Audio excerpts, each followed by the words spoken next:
I love the show so much. I will not stop talking about it. Oh when my people God. when people when people ask me like what should I watch, I'm always just like Ghosts. Very quickly comes out of my mouth. Um, and I'm just a big fan. So thank you for taking the time to speak with me. No, Um, thanks for having me. Thanks of for course, saying that. I appreciate it. of course. Um, I sort of mean this as sort of a funny question, but I kind of feel like I actually want to know if um Trevor was still alive on a I won't say on a scale of 1 to 10, but how dangerous would he be close to becoming like a Patrick Bateman-esque figure? I mean, he's got the Wow, I just hair. hit The my hair is head pretty. thinking, laughing at that. I don't think he's anywhere near a Patrick Bateman. Okay. He's too Patrick Bateman doesn't want to be around anyone. I think Trevor like craves being around everyone. I think it's one of Trevor says and does a lot of things that can be a little questionable, Right. but at his core, he wants the party to keep going, and part of the party continuing is everyone being together, having a good time. So I think that kind of like, you know, hanging with his bros, having the group, there's this puppyish thing where he just wants everyone together. Yeah. So I don't think he's a Patrick Bateman type. I do think at his core, at his most like thrilled, like the some of the parties from Wolf of Wall Street would certainly be Okay. if you need a movie, That's fair. that would be his happy place, I would say. But it's all going to be with his guys. I bet if we rewatch Wolf of Wall Street, there's a lot of group party scenes in there. I can imagine Oh yeah, there's a lot of Trevor's them. there. He's somewhere in the back. Yeah. Um, okay, that makes a lot of sense.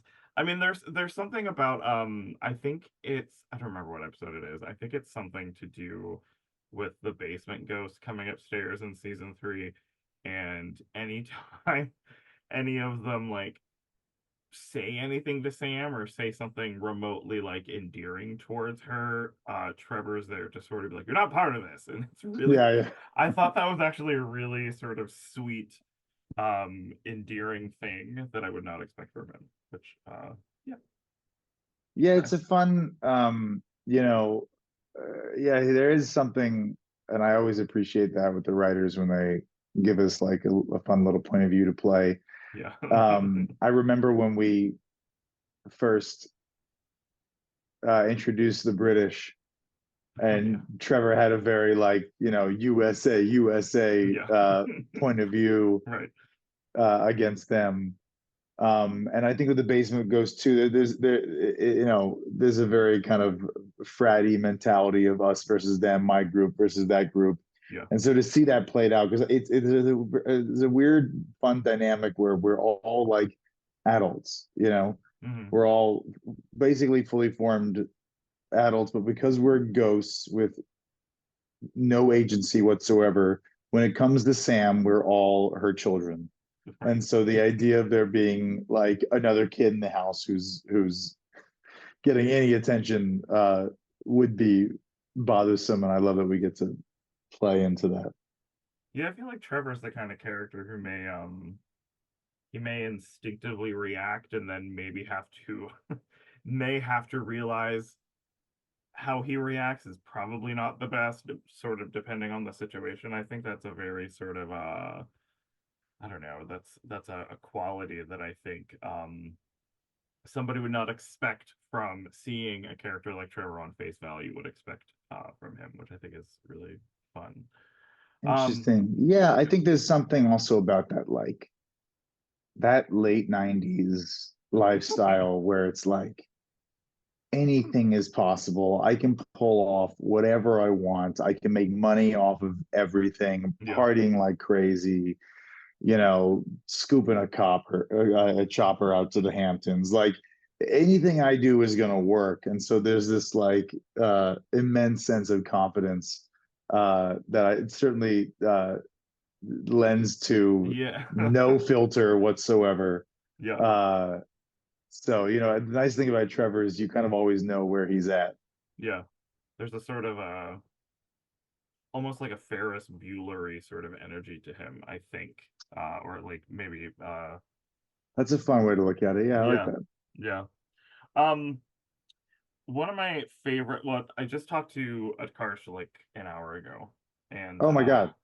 this is Ghost Day. I have the Yeah, it Joes is. later, and uh, I asked him about the line. I think it's in the first episode, which I'm glad that no one knew who got sucked off before the season dropped.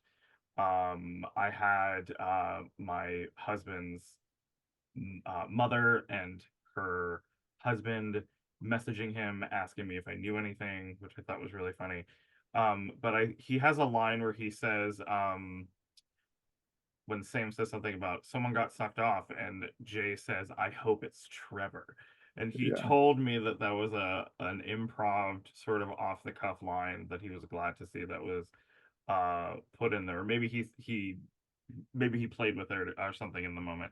Um, I was gonna say, I think it's really funny that he has animosity towards a ghost. And I guess I would wonder how much of that is reciprocated um, towards Jay. I don't know that it's early on. There was absolutely a Yeah. reciprocation because for Trevor, he's got this hottie who just moved in the house, and Hmm. there's this dude who's like not in her league. You know, his point of view is he is an obstacle. Yeah. I think as time has gone on, Trevor enjoys being the thorn in this poor man's side. So I don't. I think what it is reciprocated with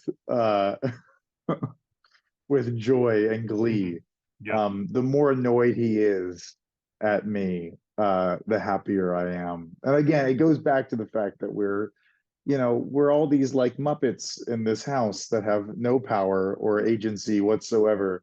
So any way that we can control the world and leave a mark or get attention, Yeah. cause trouble, especially for Trevor, who at his core is such a troublemaker. Hmm. He's just a little stinker. Yeah, he loves annoying Jay. Saying Muppets is actually a very great uh sort of comparison because I don't know, I just hearing you say the word Muppet makes me think, I don't know if you've ever seen people online like name a movie and everyone's a Muppet but one actor.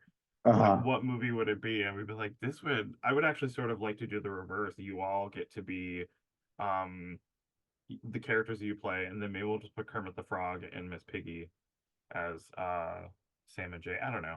That's I mean, they would fit in this world. And I think it's something fun that the show gets to do yeah. is look, at its core, we are dealing with issues of death Hmm.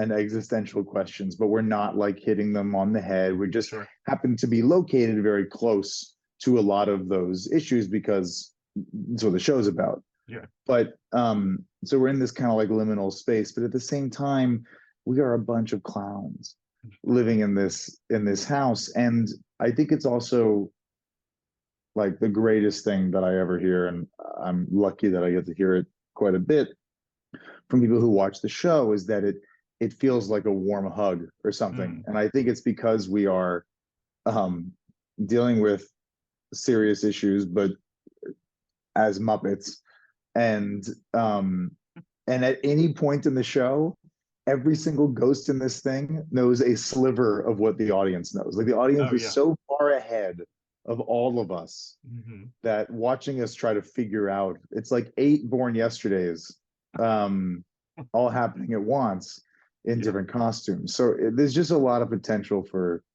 goofiness and fun. Yeah. And I think our writers, I think the cast, our crew, everyone does a really great job of leaning into that.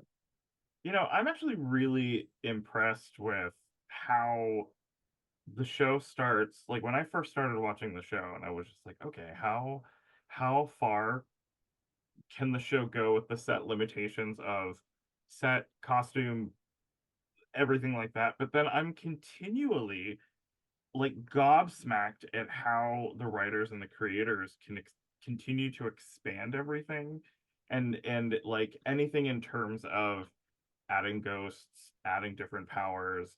I think it's interesting that season 3 ended up, obviously due to circumstances, being the shortest season, but I was like, it is packed with so much stuff in it, Yeah, including thoughtful like ruminations on death and things like that. I think that's really, really cool. Um I I agree. great. There's I think everyone's talking about holes are bad. Uh-huh. Um And rightfully so. I've seen that episode like 5 times. It's Oh just my God. it's no like I'm a giant ghost nerd. Please forgive I love my it. nerdiness with it's just I think that is a really beautiful example of how a strong comedic ensemble should work. Hmm. And I said this to every person I've had the fortune to speaking with that I think this show is very much everybody can be in a room and you work together as one unit, but then maybe someone has a moment where they step forward, do something, and they have the ability to step backwards and, Hmm. you know, complete that strong ensemble again. And I guess I wanted to know, in terms of that episode, because it is such a surprise, um, because there's a lot on the line, with trying to get flour out of the well. I guess I just wanted to know what it was like to collectively do that in terms of you guys do that thing all the time comedically, but you guys get to work together as a strong dramatic unit in that episode, and I just think that episode is really special. So I guess I just want to know what you can tell me all about that. Um, Great question. Very The long rambling, yes, yeah. No, no, no. I love it. I love it. I love that episode. I remember reading it and being so um excited, and I share your feelings of like, oh God, how do they keep coming up with this stuff? Yeah. We're really lucky with our writers and the concept of the show and what it yields. Um, those group scenes that you're talking about, it's funny. Often when you have these ensemble shows, things kind of break down into a lot of 2 or 3 person scenes, stuff like that, and we tend to roll in larger numbers. Yeah. And I think when we get those group scenes, and for season 3, it's very much the arc of Flower and her missing that puts us in those situations when we're Hmm. dealing with the larger questions about the house. Her memorial service early on and episode 8, holes are bad, where we are as a group trying to solve this problem. I think if you polled if you polled the cast, most of us would say that's our favorite stuff to do. Yeah. And even early on, like we had shot the pilot, but in those like episode 2, episode 3, early on when we're figuring it, where it's like Ghosts versus Sam and Jay, Hmm. and we're working as a team to try to figure, like that's where the skeletal structure of the show kind of began, like how this ensemble works together. Yeah. So like those scenes in the living room as we're piecing this together when we realize that she's in a hole, or the stuff around the well, and seeing every different character's point of view bounce off of each other. The fact that half of us have no idea the history Right. Yeah. with heights and Hmm. half of us do. um that's always the thing that I find most interesting about the show, which is what is the dynamic of these ghosts and their history, their Hmm. relationship with each other. So I love that. And I'll just give you a little fun tidbit into doing that. We were shooting that in the dead of winter in Montreal. It was very cold. Oh, And our incredible crew built that forest inside the studio. I know. It's amazing. It is amazing. that's crazy. Brought in all this dirt and the well and these trees and Hmm. everything. And filled it, because afterwards we all had like stood up our noses because it was but the detail that goes in to that is just amazing. Yeah. So that is all inside a studio that you're watching as we're battling 5-degree temperatures outside. That's really funny.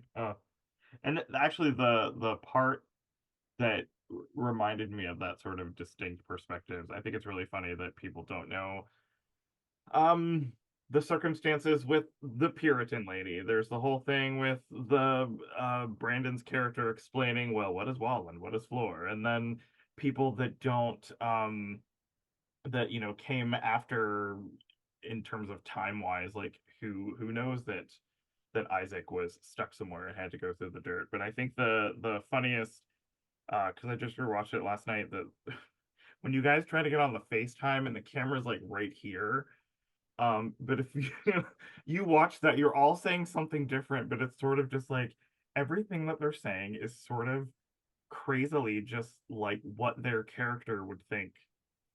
That just that one little snippet is hilarious, and that's I just love that. I love that little shot of us in the face. It also yeah. reminds me of like if when you get to people of a certain age with their like online profiles, it's always Yeah. like Like like the one of those things. yeah. And so the fact that we're all like these tech morons trying to reach Sam at once, that was a lot of fun to shoot. But yeah, those are those things where it's like Yeah. watching eight morons try to solve a problem, or in that case, seven because we're missing Flower. I love that stuff. It's so much fun, and it's like the heart of the show, you know. I want to make that the headline. Asher Grodman on seven morons trying to solve a problem. I actually just Seven might make that. morons trying to find the eighth moron. That's better. I might actually literally do that. There you go. um, um, I guess I wanted to ask. I mean, I've seen a couple interviews where you talk about the really sweet again things about Trevor and his brother.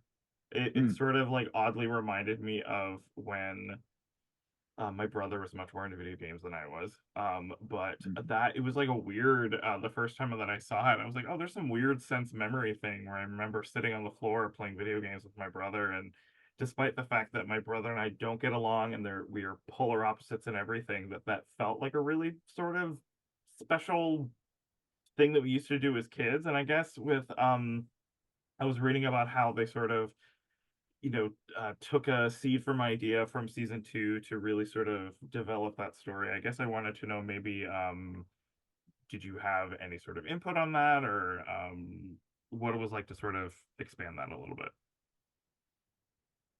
I don't. I don't. We had a. I don't know how much of an impact I have. I mean, I'm a big football guy, and Hmm. so maybe by through osmosis that played a role. I do remember early on, or no, yeah, in season two when we had the Trevor's Body episode and Tara Reid came and everything. I do remember Joe Port, who's one of our showrunners, being particularly disappointed that there were no pictures of me as a child playing basketball because it wasn't really part of my childhood, but I think it was very much part of his childhood. Hmm. And we had a few basketball jokes. So the shift into a football themed thing, maybe my presence had a role in that. But Okay. no, I mean, that was really our writers. I knew that we were going to do something with the brother. I think we had maybe a few just like casual conversations about who I kind of pictured the brother being, that character. It's another example of really great writing with like Yeah. two lines of dialogue. They set up very clearly this other character, this other presence. It also features one of my favorite jokes in the whole one of my favorite Trevor theme jokes, which is the uh, "Don't bring sand to the beach," Oh. which is Yeah. just very on brand. Yeah. Um, Very Trevor thing to but say. yeah, it's funny. Earlier, I was like, the audience knows so much more about these. The audience knows so much more than these characters do, Hmm. right? The only thing that we know more about than the audience does is our histories, Right. and those always live through these flashbacks or through, in Trevor's case and occasionally Pete's case, someone coming to visit, Yeah. because we're the youngest. Uh, and so it's so fun to kind of flip that dynamic and go into these flashbacks or those situations because suddenly we're leading the way instead of watching us discover something about the world, Hmm. you get to discover something about our world. Yeah. um and Trevor's Pants obviously is like the prime example of that, where Yeah. you have one point of view based on this dynamic, but in life it's a different dynamic. Hmm. I think it's also my brother used to play a lot of football video games, and I just have such memories of me as a little kid. I was like, just go outside. We have a football. Just go outside. Um, Uh-huh. I actually think it's really funny you mentioning Trevor's pants. It's just that I imagine that's the first question everyone always asks you in terms of like new viewers to the show. Like, well, what's up with the pants? So I'm glad now that Yes. we're in season three. They were like, everyone knows about the pants now, and Yes. so I'm sure well the pants portion of the interviews are finished. That's good. Yes. It's, it is certainly a theme. I will tell you that I remember us doing, it was like episode 16 of season one. I Mhm. remember us, and maybe this speaks to me as my aesthetic as a storyteller. I remember being like, "Oh, we're gonna answer this question now. Like, we Yeah, could drag this thing on for like 4 seasons. Like, just that would let the be mystery and the confusion build over how this guy died without pants on." But what they came up with for that episode was so brilliant. So I have no yeah. regrets. Can you imagine if like maybe they did the entire run of the show, goes on for 8, 9 seasons and they just don't answer it. They're just like, well, it just never Another way came to up. go. Yeah, it just What never like came up. what season did Seinfeld finally Oh give up God. Kramer's first name? Yeah. So I think there is this thing that you can stretch things out. Yeah. And it's something that's fun about our show is that there's so many personalities, so many histories that we can bounce from character to character and open a question up in one episode and really not get back to it for a few weeks, if not months, Yeah. because there's so many little holes to dig in, forgive Hmm. the pun. Yeah. Yeah. That's funny. Well, thank you so much for your time, Asher. I just think the show's the bee's knees, and I Oh think man. it's just really great ensemble work. I'm a sucker for a great, strong ensemble comedy, and I love how this show has not just one perspective. Every single ghost has a perspective, and as the show keeps going on, the more ghosts come in there, the more that I love things get blown up. So I think that's really cool. Um, Something I remember early on in those, as we were just figuring out the show, was if I took all the character names off of the dialogue in those mhm. scripts, you could pretty Oh much yeah, guess who was saying what, which I yeah, always thought was so fun to do and to yeah. kind of see that played out. So yeah, it's a great concept. It's great writing. It's a great group. Thank you so much. Yeah, that's a very Trevor thing to do. He would be a troublemaker enough to take everybody's scripts and sharpie out everyone's names. So yeah, okay. Well, thank you again. Can't wait to season 4 and beyond. And thank you so much for your time. Me too. Thanks Yeah. so much, man. All right.